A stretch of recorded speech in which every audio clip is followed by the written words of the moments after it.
Let's be really clear about something. If you work at a professional services organization like an MSP, entering your time is necessary. And equally, not entering your time is a fireable offense. I'm serious. This is something that is an expectation of being a professional working in this role. If you're not onboarding people and being very, very clear in the fact that entering time is an expectation of the work that they do, you need to start. And this is something you need to reset with your team so that they're really clear that this is an expectation of their role and it won't be tolerated if you're given a bunch of excuses as to why they're not entering time. So if this means that their time entry has 45 minutes a day entering time, that's okay for now. It's a separate problem that we can address later as to how they're actually entering their time, whether or not they're utilizing their time correctly. But first off, their time needs to be entered.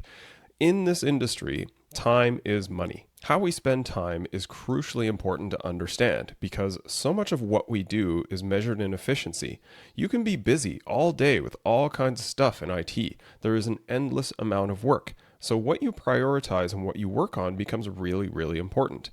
It's important to understand, do we have a client that's paying us X amount of dollars and consuming way more than that, and we're actually underwater on this agreement? You have to be able to understand how that time is being spent in order to judge whether or not that agreement is profitable, and overall, whether or not your resources are properly balanced and applied. Do you have enough people? Do you have enough time in order to support the workload that you have? These things are really, really important to understand. And quite frankly, if you're tolerating people not entering time, then of course they're not going to enter time because people are inherently lazy. We look for the lowest point of resistance. And if I've gotten away with not entering time for the last 6 months that I've worked here, why would I change now? If you tell people, I need you to enter time, but then do nothing about it when they don't, why would they bother starting? So again, you need to be really conscious about the expectations that you're setting and whether or not you're following through. This goes to one of my favorite quotes about culture, and culture is defined by what you tolerate. So if you continue to tolerate people not entering their time, they will not enter time. So start being professional, set those expectations with your team. Make sure they're clear and understanding that if they don't enter time, that means they're defaulting on their expectations and their professional responsibilities for their role, and they could lose their job.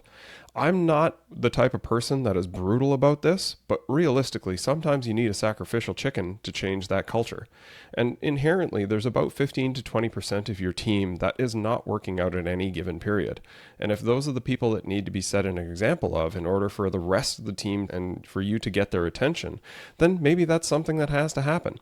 Do it in a supportive fashion. Apply training, set expectations, give people all the resources that they need to be successful, clear all their roadblocks, and then ultimately this becomes their decision. So let's be clear.